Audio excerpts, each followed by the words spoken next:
Boa noite a todos. Que a paz do Mestre Jesus esteja com todos nós. Sejam bem-vindos para mais uma noite de estudo, mais uma noite de palestra pública na nossa casa, Centro Espírita Moacir, que mais uma vez abre as portas para que possamos vir aprender um pouco do Evangelho do Cristo, à luz da doutrina espírita. Hoje temos a grata satisfação de contar com a colaboração da nossa querida irmã Heloísa Monteiro, trabalhadora da nossa casa, trazendo para nós o tema enfermidade e saúde. Antes do início da nossa atividade, para a nossa harmonização, do livro Pão Nosso, de Francisco Cândido Xavier, pelo Espírito Emmanuel, a lição de número 149. Crer em vão. Pelo qual também sois salvos, se o retiverdes, tal como vo-lo tenho anunciado, se não é que crestes em vão. Paulo, primeira carta aos Coríntios, capítulo 15, versículo 2. Qual acontece a muitas flores que não atingirão a frutescência na estação adequada, existem inúmeras almas nos serviços da crença que não alcançarão, em longos períodos de luta terrestre, a iluminação de si mesmas, por haverem crido em vão nos trilhos da vida. Paulo de Tarso foi muito explícito quando asseverou aos coríntios que eles seriam salvos se retivessem o Evangelho. A revelação de Jesus é campo extenso, onde há lugares para todos os homens, em nos referindo aos serviços diversos. Muitos chegam à obra, todavia não passam além da letra, cooperando nas organizações puramente intelectuais. Uns improvisam sistemas teológicos, outros contribuem na estatística, e outros ainda se preocupam com a localização histórica do Senhor. É imperioso reconhecer que toda tarefa digna se reveste de utilidade a seu tempo, de conformidade com os sentimentos do colaborador.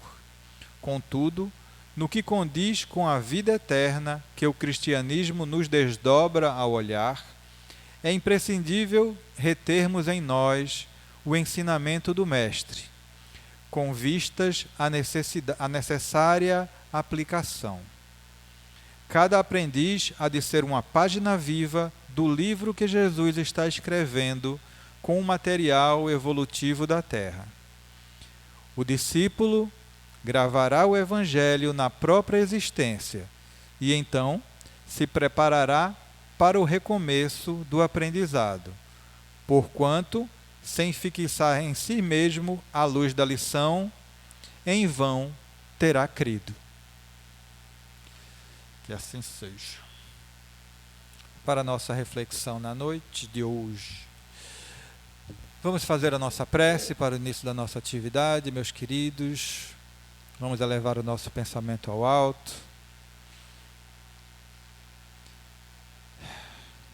Querido Mestre Jesus, querido irmão e mentor Moacir, agradecidos estamos por abrires as portas de tua casa para nós em mais uma noite, em que aqui viemos com várias situações, com vários pedidos, com vários desejos, mas que os nossos desejos íntimos não sejam apenas de recursos materiais, que aqui possamos aprender um pouco do Teu Evangelho e, acima de tudo, utilizar para a nossa jornada evolutiva, no nosso auxílio e no auxílio aos nossos irmãos mais necessitados. Que a nossa irmã, que fará uso da palavra, possa ter o auxílio da espiritualidade amiga para alcançar os corações necessitados na noite de hoje. Que Deus nos abençoe, que Deus abençoe essa nossa casa e todas as casas co-irmãs que trabalham na divulgação do Evangelho. Que Jesus ilumine os nossos caminhos hoje e sempre. Que assim seja. E agora, damos por iniciada a nossa atividade da noite. Passo a palavra à minha querida irmã Heloíse. Elo, pode ficar à vontade.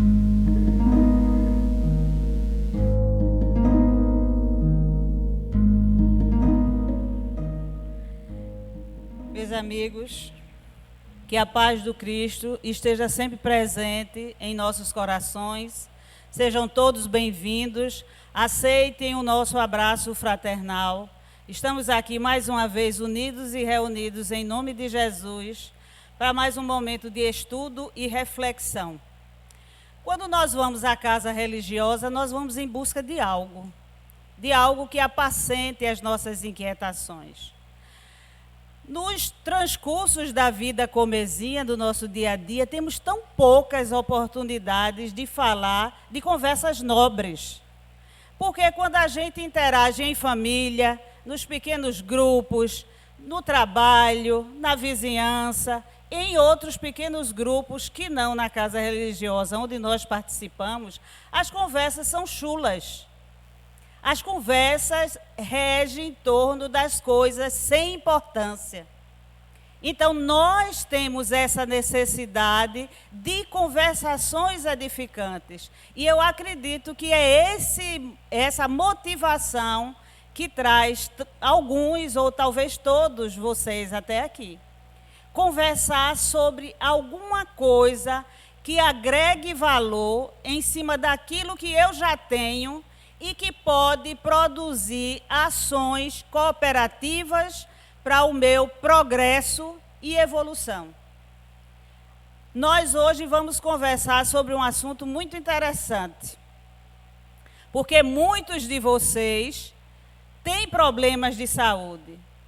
Alguns até podem ter sido motivados a estar aqui buscando um apacentamento das suas inquietações.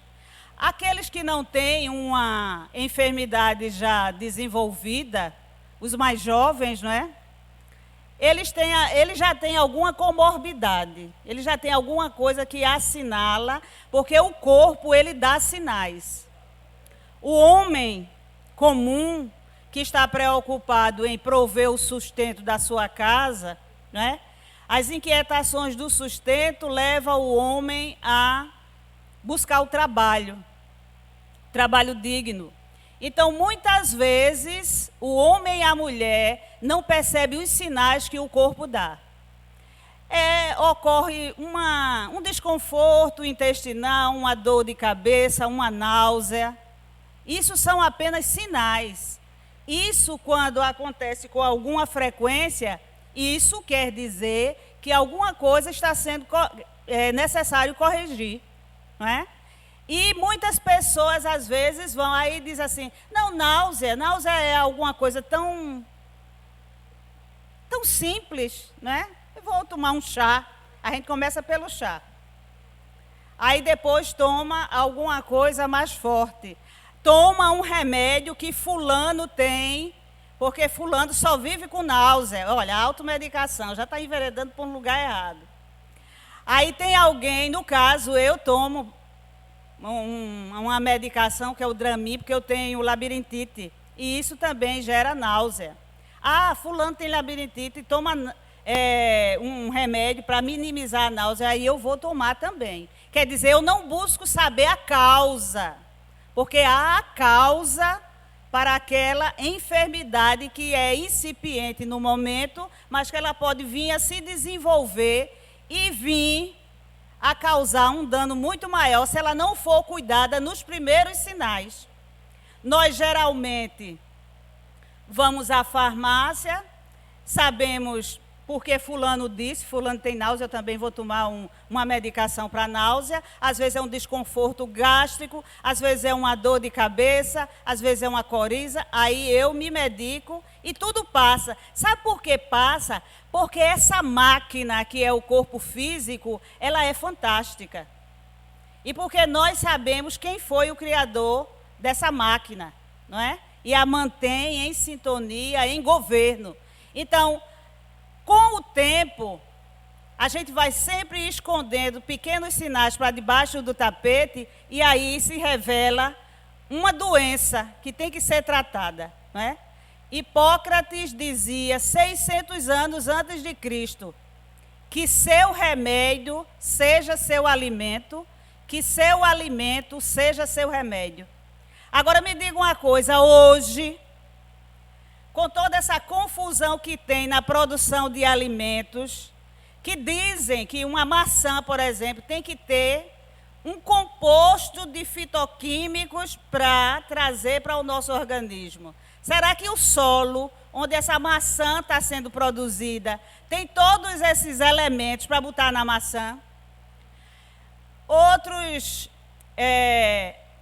A ciência hoje usa alguns mecanismos que se chama transgenia para elaborar certos alimentos produzidos em massa, como a soja, o trigo, o milho.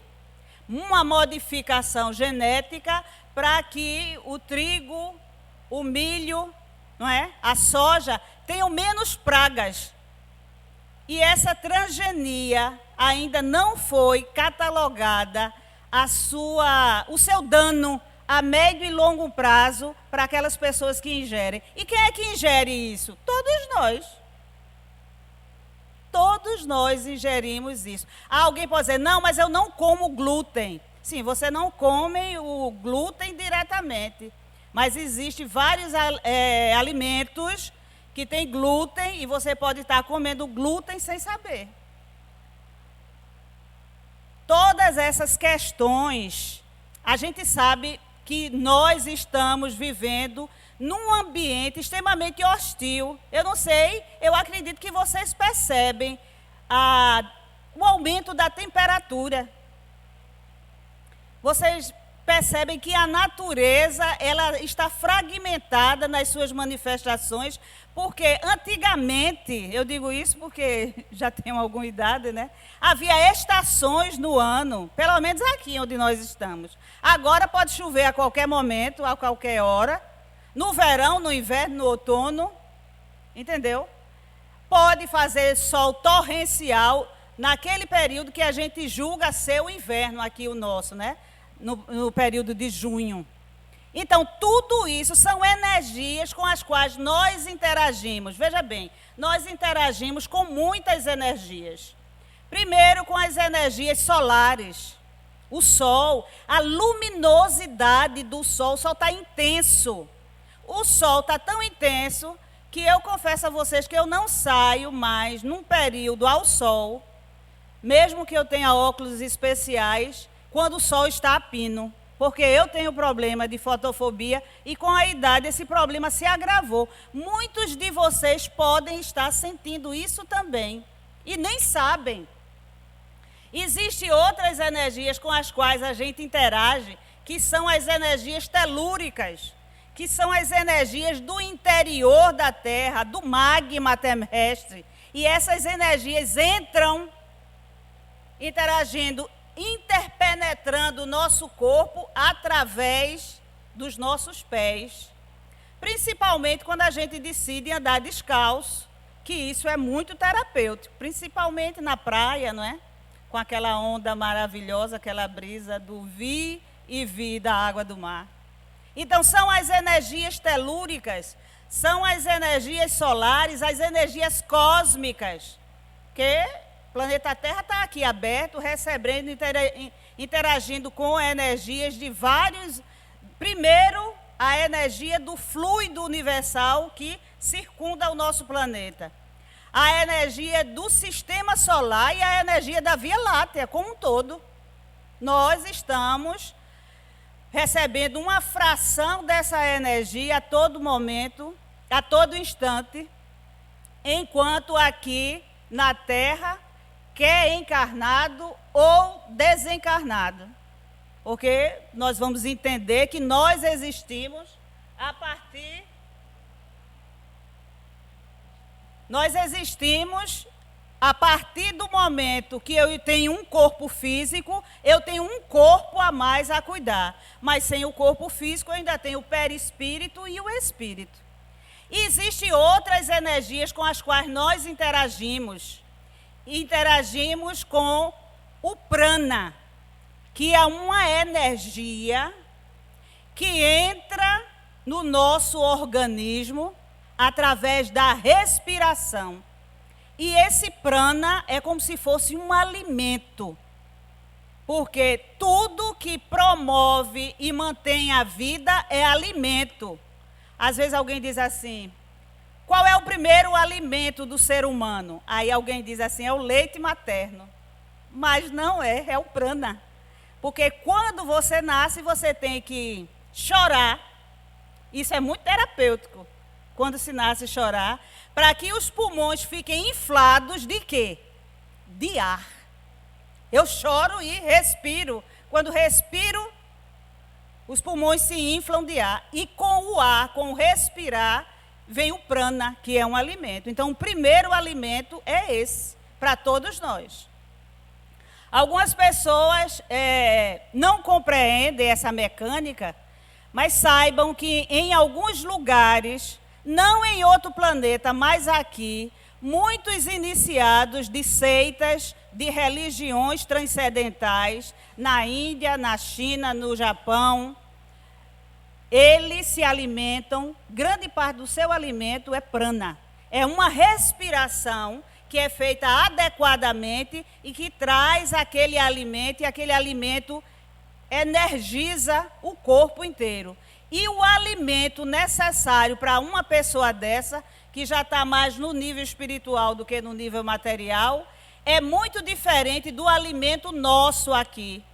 O que eu quero que vocês entendam é que mesmo nessa terra de provações, já existem bolhas de nova terra, já existem seres iluminados que já estão transcendendo a matéria, não é? Quer dizer, da mesma forma que existe nós, que eu também sou carnívora, né? Eu me alimento de carne ainda, não sei se vocês também. Existem pessoas que se alimentam de prana, se alimentam de raios solares, se alimentam de água magnetizada. Isso é só para vocês entenderem que existe. Talvez não seja a realidade das pessoas que estão aqui. Então, hoje, nós vamos falar sobre a mecânica, como é o mecanismo da doença em nós e qual é o mecanismo de curar a doença. Porque muitas pessoas chegam aqui, vão conversar com a Eliane ali, né? Eliane está ali. Vão conversar com a Eliane e uma pessoa chega, por exemplo, ela está acometida de um problema hepático, um problema no fígado. Ela quer uma melhora para o seu problema, mas o problema dessa pessoa foi adquirido por conta da ingestão do álcool. Ela quer melhorar o problema sem deixar de ingerir álcool. Essa conta fecha? Não fecha. Então é necessário compreender como é que as doenças surgem para curar o mal na raiz. Quer dizer, eu tenho que curar a causa da doença. Eu não posso, não, eu estou com uma indisposição no fígado, eu vou tomar um chá, tomar um Xantinon, né? Na minha época, não sei nem se existe mais esse medicamento. Um Epocler, né? Aí eu tomo e o desconforto passa, mas a doença está ali, né? Reinando. O sintoma vai ser minimizado, depois ele aparece com uma gravidade maior, né? Até quando eu definitivamente vou ter que saber o que foi a causa daquela doença. Aqui nós vamos ver algumas imagens para facilitar.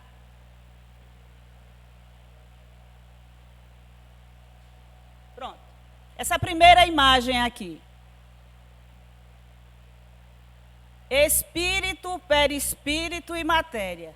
Nós somos um ser trino, né? Na verdade, nós não somos apenas trino. Cada situação dessa, espírito, perispírito e matéria, tem minimamente algumas divisões. Mas só para entender que nós não somos apenas matéria. Por exemplo, cada um de nós tem um corpo físico. Mas quem se manifesta através desse corpo é o espírito. O espírito precisa de matéria para se manifestar na matéria. Ali na pergunta do Livro dos Espíritos, na pergunta 27, o professor Rivail, que é aquele que chamamos Allan Kardec, pergunta sobre os elementos constitutivos do universo. Aí o Espírito Verdade responde: princípio material, princípio espiritual e Deus. Na verdade, o que constitui o universo são três coisas: princípio espiritual, princípio material e Deus. Matéria, espírito e Deus.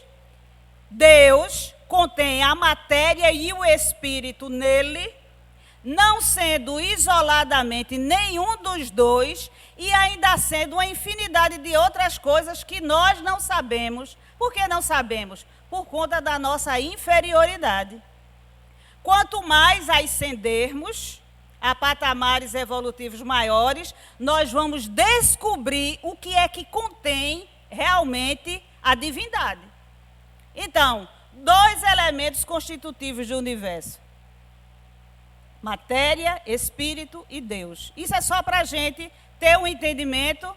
Quem quiser ler a pergunta 27 do Livro dos Espíritos, tiver esse livro em casa, leia, que vai ser muito educativo. Então, esse ser trinário, que nós estamos aqui interagindo com ele, quando por ocasião do desencarne, eu vou ficar sem o meu corpo físico, mas eu existo com o meu perispírito e o meu espírito. O perispírito é o corpo que reveste o espírito por ocasião daquilo que chamamos de morte. Então, todas as informações, todos os gatilhos necessários para que eu compreenda essa questão da doença em mim, ficam registrados no arcabouço do espírito imortal, que é o perispírito. O perispírito, ele é um mata-borrão do que nós somos. Todas as informações a respeito dos meus méritos e deméritos ficam registrados no perispírito, para que em cada processo evolutivo que eu venha me manifestar aqui na Terra, em corpo físico, eu saiba exatamente do meu mérito e demérito e que tipo de corpo eu terei.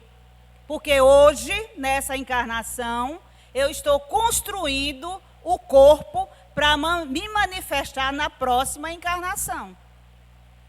Quer dizer, se uma pessoa hoje tem vícios sociais, se ela bebe álcool, se ela fuma, se ela gosta da jogatina, da esbórnia, da boemia, se ela gosta das paixões avassaladoras. O que são as paixões avassaladoras? Muita gente aqui gosta. Ontem eu vi tanta gente gritando com uma dessas paixões avassaladoras, que é o futebol. Não é? Eu já vi gente infartar torcendo por um time. Não é? Existem outras paixões avassaladoras, como, por exemplo, a política. Tem gente que é aquela paixão partidário, de um partido político, é isso, é aquilo, e aquilo mexe com as emoções, e aquilo destrambelha o psiquismo, e aquilo promove doenças. Né? Alguém vai dizer: oxe, que história é essa, minha senhora? Promover doença porque gosta de ir para o estádio de futebol.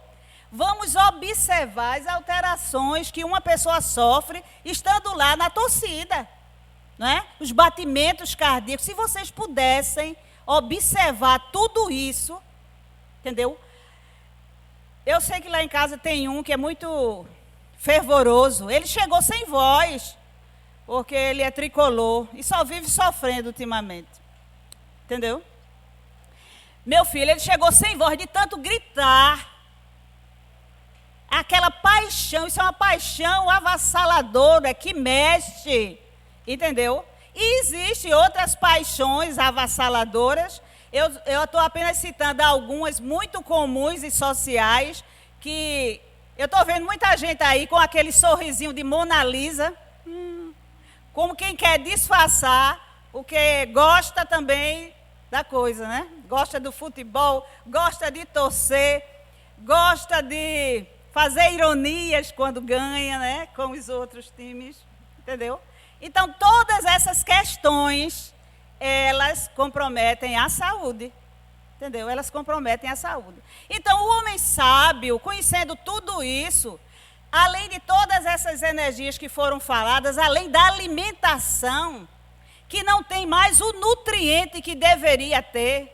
A gente vai, se a gente fosse estudar nutrologia, a gente vai observar, tal alimento tem tais vitaminas e sais minerais. Aí a gente vai pegar aquela fruta, aquele legume, aquela verdura, e vai analisar bioquimicamente e vai observar que esses alimentos já não têm mais os nutrientes que deveria ter.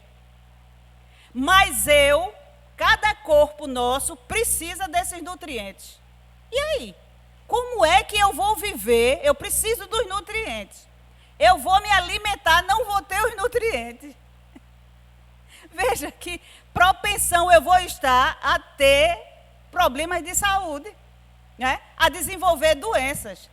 Eu interajo com todas essas energias telúricas, solares, cósmicas, e ainda tem as forças, tem a gravidade, né? Que todo mundo sabe que a gravidade é uma força que nos mantém aqui, de pé. Se não houvesse gravidade, nós estaríamos como? Flutuando. Né? Não viram não aquela reportagem dos astronautas?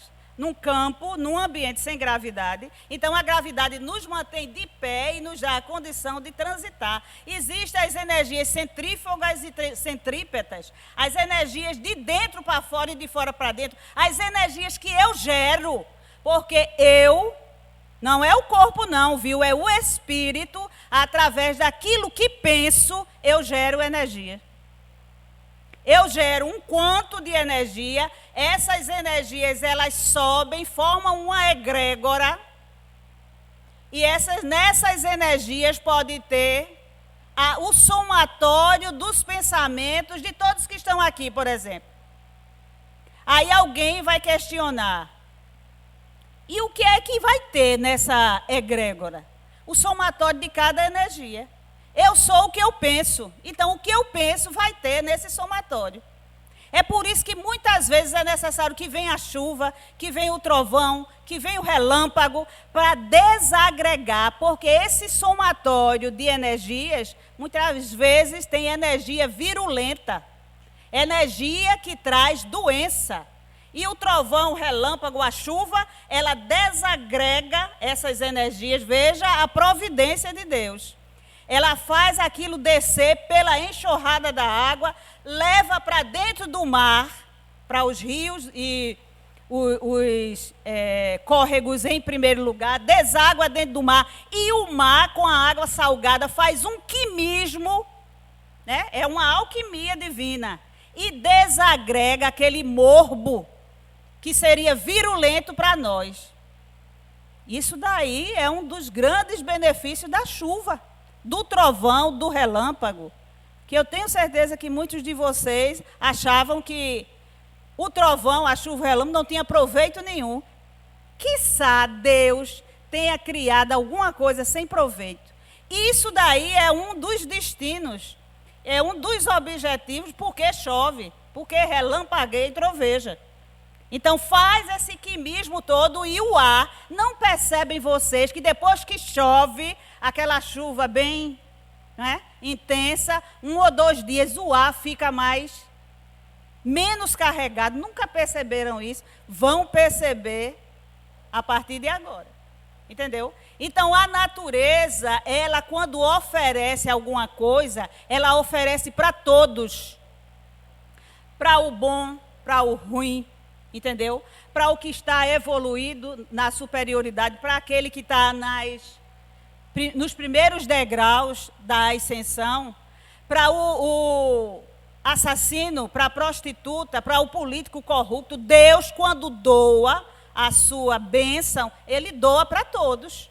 Não é? É bênção do céu. Quer dizer, todos nós experimentamos a alegria da água, não é? Tenho certeza que todo mundo se hidrata aqui, com esse calor também, né? Não se hidratar, tá ruim.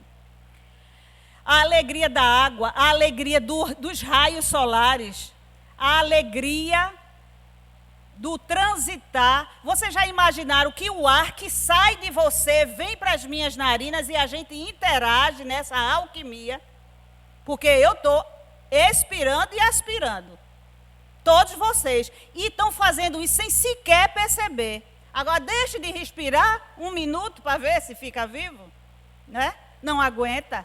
Então, o respirar é uma dádiva divina. É para todos. E promove ainda esse ventinho, né? Porque sem esses ventiladores aqui, a gente não podia estar nesse ambiente. Então, são todas essas bênçãos universais que são criadas para todos. E as pessoas é preciso que sejam... Tem gente que diz assim, meu Deus, na minha vida nada dá certo, eu não tenho nada. Tem que se chamar e dizer, olha aqui, tudo que você tem. Vejam que nós vivemos hoje num momento singular. Nós nascemos num país laico, num país que cada cidadão pode escolher o seu credo religioso. Nós nascemos com liberdade, entendeu? Alguém pode dizer que não tem liberdade aqui no Brasil. O que é que essa pessoa entende por liberdade? Porque eu tenho liberdade de ir e vir, se eu quiser estudar, eu posso estudar. Se eu quiser me consociar a nível de conjugabilidade, eu posso escolher o meu marido e o marido a esposa. Aí alguém diz assim, mas isso é uma tolice, todo mundo pode. Mas existem lugares, em pleno século XXI, que as relações não são constituídas com livre escolha. Entendeu? Leia, se inteire, que nós vivemos em completa liberdade aqui, professando aquilo que acreditamos, entendeu? Vocês sabiam que existe um grande contingente de nações onde a religião é uma imposição do Estado? Então, essa é a liberdade que nós temos aqui, não é? E tudo isso que nós temos, tem gente que ainda diz que não se considera livre. É porque ela não compreende. Será que é preciso uma pessoa nascer numa situação de constrangimento num desses países para entender o valor dessa liberdade, o valor de ir e vir? Né? Eu quero visitar outro estado, eu vou. Eu quero ir para o sul, eu vou. Eu quero ir para o norte, eu vou. Existem situações que você não tem nem pátria. Veja o que está acontecendo no Oriente Médio. As pessoas estão sem pátria. Né? Então, nós aqui temos tudo isso. E o que é que devemos desenvolver em nós? Espírito de gratidão. É outra coisa que devemos desenvolver em nós. Espírito de gratidão. Essa frase de Jesus é incrível. Ela está em João 5,14. Olha que estás curado, que já estás curado. Não peques mais, para que não te suceda coisa pior. As pessoas leem essa frase, a gente tem que aprender a tirar o espírito da palavra. Jesus nos ensina através dessa frase que se nós estamos curados, se o corpo está são, é porque aquele corpo não tem nada a expiar. E olhe que não peques mais. A gente tem que compreender que é o pecado, o erro, a transgressão que leva à doença. O erro, a transgressão. Por quê? Porque essa pessoa que cita o Evangelho, ela foi curada. Era um paralítico. Ela foi curada. Entendeu? Então, Jesus deu esse conselho para que a pessoa não entrasse em erro. Então, nós, invariavelmente, temos comorbidades, doenças, comorbidades que vieram como registro. Consegue? Obrigada. Como registro no nosso corpo perispiritual, para eclodir como doença num momento pontual, porque há um gatilho acionador e a doença se instala, né?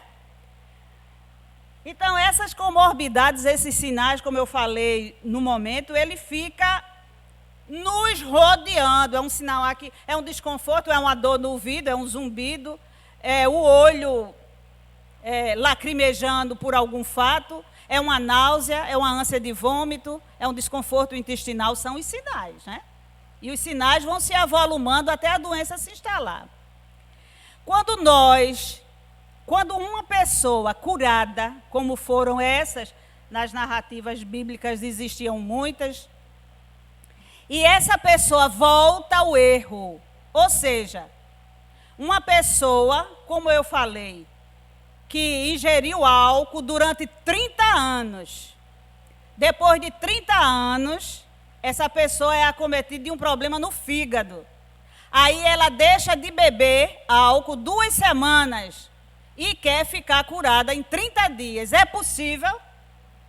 Então, nós temos que entender a mecânica da doença. A doença precisou de 30 anos para se instalar. Tem gente que é menos, viu, minha gente? Aí você, jovem, né, começou a beber, ainda era menor de idade, naquelas coisas da escola, entrou para a universidade, era toda festa e toda semana tinha festa, né? Aí o que é que acontece? Vem a enfermidade. Aí você, não, eu vou deixar de beber. Eu vou deixar de beber para ficar bom. Vai deixar de beber para ficar bom, para voltar a beber de novo?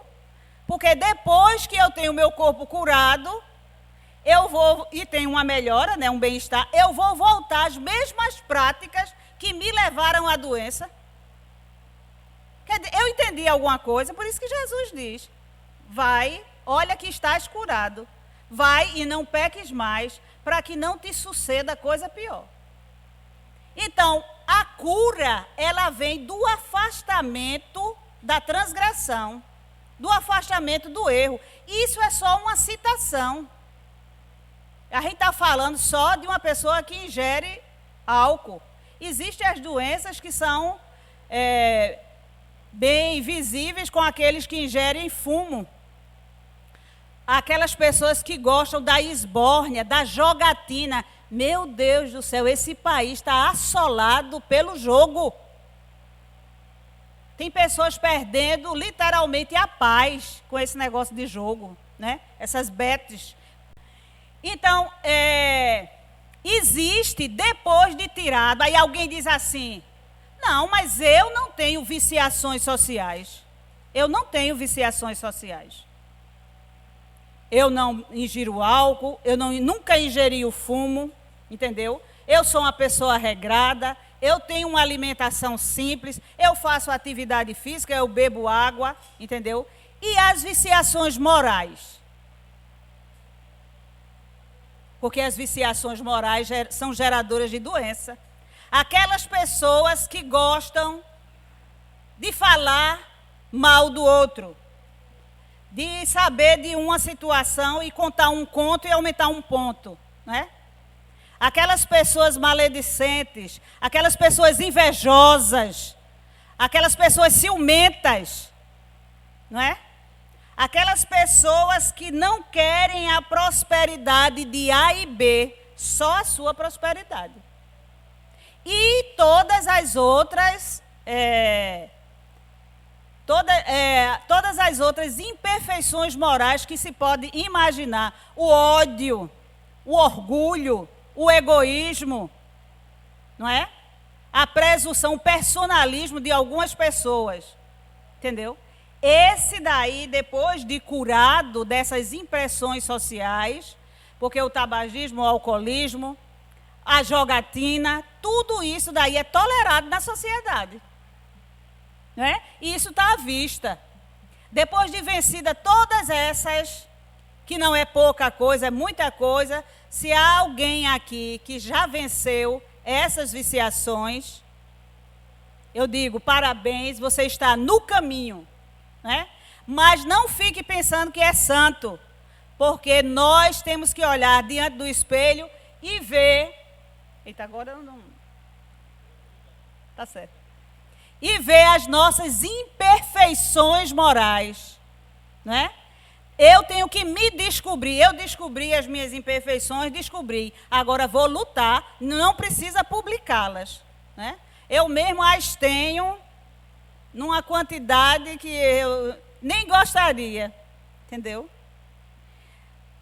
mas estou lutando, estou resistindo a essas imperfeições. Então, se eu percebo uma imperfeição em mim, eu tenho que trabalhar para sublimar aquela imperfeição e colocar sobre aquela viciação uma qualidade moral para sobrepor. Por quê? Porque eu não posso destruir nada em mim. Não, eu vou arrancar de mim a vaidade, por exemplo. Vou arrancar de mim a vaidade. Não. Você vai colocar em você uma virtude diametralmente oposta à vaidade, para que a vaidade seja sublimada. Deixe a vaidade ali, ela vai ser o seu referencial.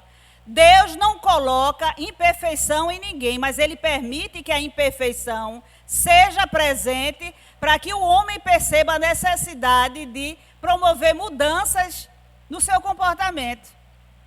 É a mesma coisa de dizer que o bem e o mal são antagonistas, né? Deus permite que o mal exista para que eu observe o dano que o mal faz e eu me corrija. Então, esse antagonismo quer dizer, eu quero ser uma pessoa humilde, não é? Eu quero ser uma pessoa simples. Então, eu vou ter que diminuir a minha necessidade de me projetar, me destacar diante dos outros. Eu vou ter uma trajetória, um processo evolutivo modesto. Eu vou entrar e sair num ambiente sem que ninguém perceba. Vocês já perceberam que todas as pessoas que correm para ficar em cima em um pódio, só tem lugar para um. Um pódio. O resto é segundo lugar, terceiro lugar, quarto.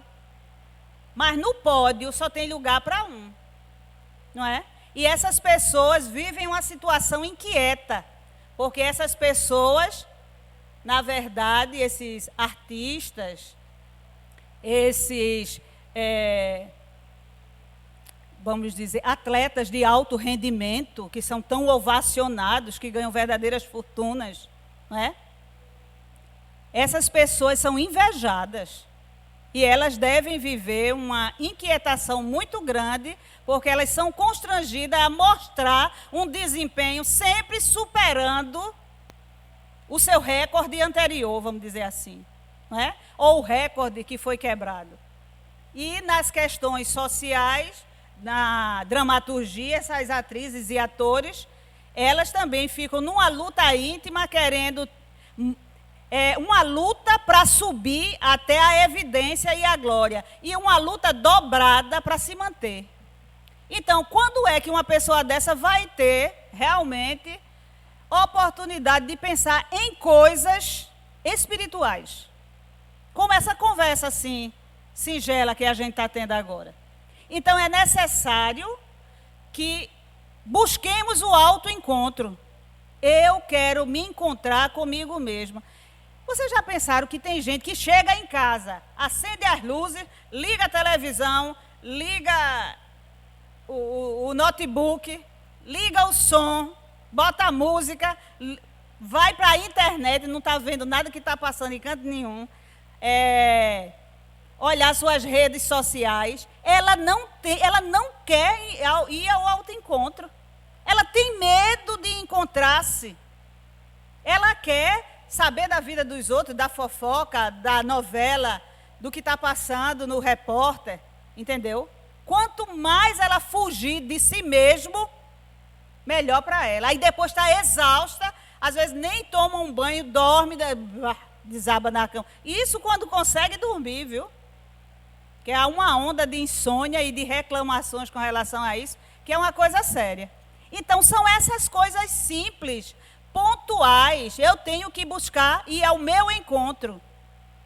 Eu tenho que buscar situações onde eu tenha a oportunidade de conversas edificantes. Eu tenho que sair do primarismo dessas conversas chulas que existem na internet. Ah, a senhora está dizendo que eu não posso estar na internet? pode. Se você passa 4 horas do seu dia na internet, começa a passar 40 minutos. Depois diminua para 20.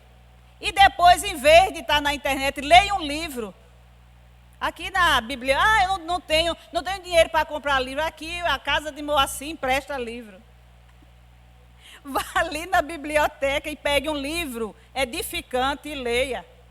Troque as redes sociais por um livro, entendeu? Que isso vai agigantar o seu discernimento, elevar o seu arcabouço, fazer você falar melhor, escrever melhor, dilatar as suas ideias a respeito do mundo e a respeito de você mesmo. São pequenas ações, entendeu? Eu não estou pedindo a uma pessoa que vive no mundo para se tornar um monge. Eu estou pedindo a um homem comum, como eu, a fazer pequenas ações do dia a dia para ir ao autoencontro, para ir a encontrar-se comigo mesmo, eu e eu. Aí depois você entra num grupo de yoga, de meditação, que você vai se encontrar, entendeu? Aí alguém vai pegar na sua mão, porque você pode ter medo, né, do autoencontro. Sua instrutora de yoga, né, vai lhe encaminhar nos passos. Mas primeiro, tem que fazer essas pequenas... Aí são as influências externas e internas, que eu falei aqui. Olha, veja o que tudo isso concorre para não se ter saúde. Primeiro, o que eu ingiro. A água que nós também bebemos, muitas vezes não é uma água de qualidade, apesar de que é água, se diz água mineral, não é? A água, o alimento, mesmo o alimento orgânico, entendeu? Que seria o ideal que nós ingeríssemos, mesmo aquele alimento que não tem transgenia, esse alimento, ele não tem em sua composição os nutrientes naturais, vitaminas e minerais que deveriam ter para compor as necessidades do nosso organismo. Nós vivemos bombardeados por todas essas energias. A energia que eu gero, a energia que o ambiente gera e bota para mim, são as energias centrífugas e centrípetas, a gravidade, as energias solares, telúricas. Aí alguém diz assim, meu Deus do céu, eu vivi esse tempo todinho. Nunca imaginei que existia tudo isso. E que eu interagia com tudo isso. Todos nós interagimos com tudo isso. Né? E que devemos fazer construções. Antigamente, as pessoas que queriam encontrar a evolução, elas iam para monastérios. Né? As pessoas iam viver aquela vida enclausurada, fora da sociedade, entendeu? Eu acredito que era bem mais fácil. Hoje o homem não é convidado a isso, a não ser uns bem poucos que queiram fazê-lo, em algumas religiões. O homem tem que interagir em sociedade, uns com os outros, e evoluir. O desafio é maior, não é? Porque dentro da sua casa, num planeta de expiação e prova, você não está interagindo com pessoas amigas. Quem são meus filhos de hoje? São os meus desafetos do passado. Vai ser desafiador hoje recebê-los como os filhos? Vai. Eu vou ter que me desdobrar para poder ter uma relação afetiva em família com os meus filhos, com os meus pais, com o meu cônjuge, que é a primeira associação, é a pequena família. Então você já nasce e não é possível, porque eu tenho dissensões na minha família. Na minha família não é uma unanimidade. Se a de vocês vocês estão assim. Porque na minha família há divergências, entendeu? Então, você já começa tendo que interagir com essas pessoas na pequena associação que é a família. Aí depois você cresce, vai para a escola, interagir com um monte de coleguinha e, consequentemente, com as famílias, né? Porque sempre há reuniões, sempre há comemorações, você vai interagir. Você cresce, vai para a universidade, né? Aí quando os filhos chegam na universidade, eles não querem nem sair mais conosco. Eles têm a roda de amigos dele e sair com pai e mãe é um peso. Entendeu? Os meus saem comigo, mas eu faço charme, eu faço medo, como é que eu diria? Eu faço chantagem. Entendeu? Às vezes eu saio com o meu filho, vou atravessar uma rua. Aí ele atravessa sozinho, um homem com 1,90 m, 130 quilos. É um armário. Aí eu digo, olha, volte e pegue na minha mão que eu estou tonta. Isso é uma chantagem, eu não estou tonta e você me ajude a atravessar que eu não posso fazer sozinha. Mamãe, eu estou do outro lado. Meu filho, eu sou uma mulher sexagenária. Aí ele vai, volta, aí pega na minha mão, eu digo, agora sim. Quando for atravessar a próxima rua, me espere e pegue na minha mão. Eu posso atravessar a rua sozinha, porque eu faço tudo sozinha, mas quando eu estou com ele, eu faço chantagem. Eu tenho que ensinar o cuidado a esse menino. Eu estou orientando as mães e os pais a fazerem algum tipo de chantagem, como eu faço. Entendeu? Tem dia que eu me levanto e digo assim, eu estou com muita tontura, não posso pegar em material de limpeza, mas esse banheiro está muito sujo. Aí ele fez assim, peraí, mamãe, se deite aí que eu faço. Aí ele vai e lava o meu banheiro pessoal. O que é isso? Eu posso lavar o banheiro? Posso. Passei a semana todinha sem lavar, porque eu não posso lavar. Mas eu faço chantagem. Para quê? Para que ele aprenda a ser um dono de casa. Hoje eu não estou com disposição de ir à feira. Pego uma lista, dou a ele é grandão, tem força, eu sou uma mulher fraca. Chantagem para ele aprender a fazer feira. Ele aprender a ser um dono de casa, ele aprender ele saber quanto custa cada coisa. Entendeu? Olha, vamos criar os nossos filhos assim, em grande realidade. Você já imaginou, você cria esse filho se forma, vai trabalhar no outro lado do Brasil. Entendeu? Vai trabalhar no sul, vai trabalhar no norte e não sabe nada da vida. Gente, esse filho é muito frágil. Então, deixa o filho, a filha fazer pequenas coisas, né? Aí a gente diz assim, não, eu não tive isso, eu não tive a oportunidade de estudar, eu quero dar o melhor para o meu filho e tudo. Dê o melhor, mas deixe seu filho passar por um nívelzinho de estresse, para ele aprender, entendeu? Porque isso é bom. Isso tem um ditado terrível que diz lá, o que não mata, fortalece. Então, são essas relações que nós temos que ter dentro de casa, entendeu? Por quê? Porque muitas vezes a indiferença de um filho, de um cônjuge, a respeito de uma coisa que acontece comigo, vivendo ele, compartilhando na minha casa, ele nem percebe que a mãe está indisposta, a mãe está deitada, entendeu? Aí eu faço logo a chantagem para o filho perceber que eu não estou bem e que ele precisa fazer as tarefas que devem ser feitas na casa. Porque a tarefa de uma comunidade é para o todo. E ele não recebeu os benefícios dessas tarefas feitas uma idade inteira, 30 anos, e agora chegou a hora dele fazer, em favor da comunidade. Vocês estão entendendo como é a mecânica? Carinho demais faz se arrepender. Então, a gente tem que dar essa imposição. Eu digo a vocês que todas as alegrias vindas para um pai e uma mãe, essas alegrias vindas em relação às vitórias dos filhos, é uma alegria saborosa.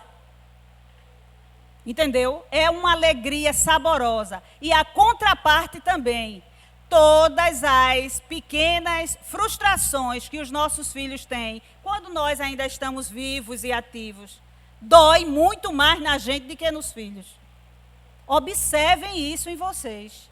Entendeu? Então, vamos incentivar esses filhos para terem sempre ele nos dá sempre essas pequenas vitórias, porque são vitórias em dobro para o pai e para a mãe.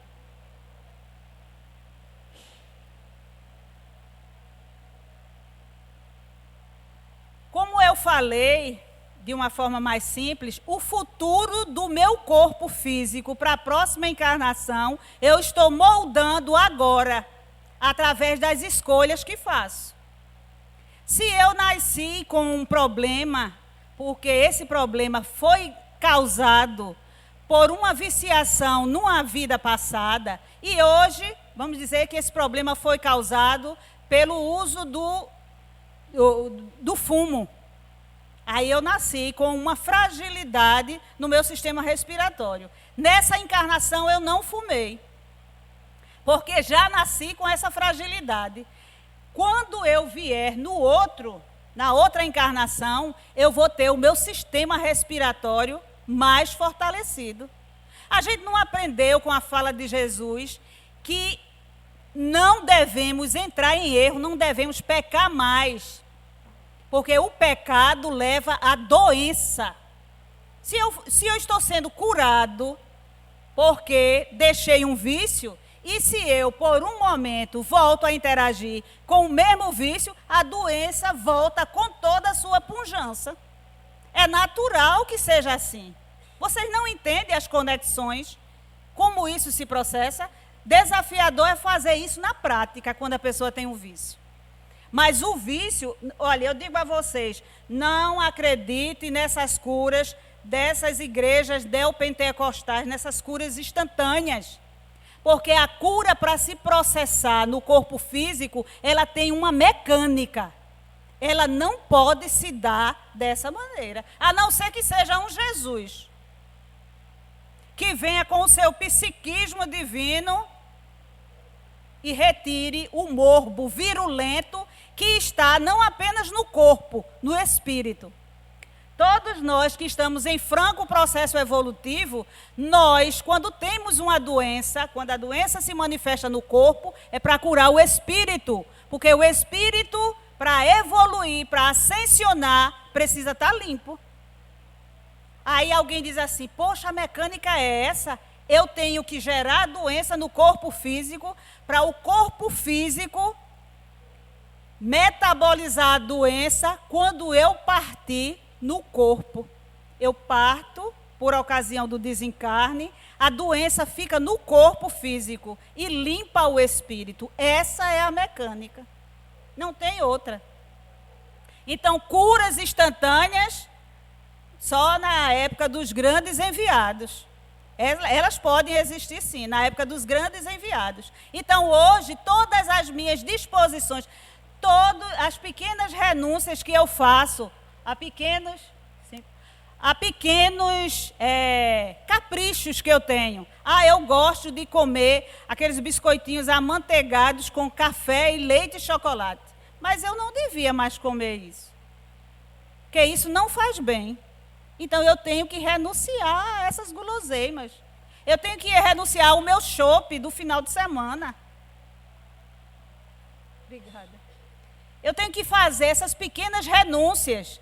E isso daí, além de fazer todas as outras coisas que já foi falada aqui.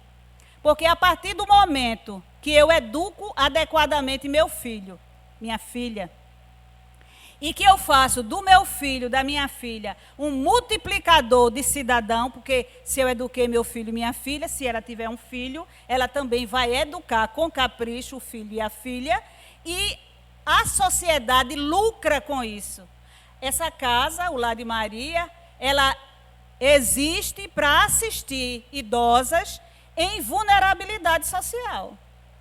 Porque algumas famílias não cuidaram dos seus idosos. Então, se eu sou pai e mãe, cuido do meu filho, eu torno meu filho um cidadão. Se eu sou filho ou filha e cuido da minha mãe ou do meu pai idoso, eu estou tirando esse peso da sociedade. Se cada um fizer a sua parte individualmente e como sociedade, a sociedade melhora significativamente. Então, são essas pequenas coisas, do micro até o macro. Eu estou evoluindo, mas todo mundo que está dentro da minha casa está evoluindo, está interagindo.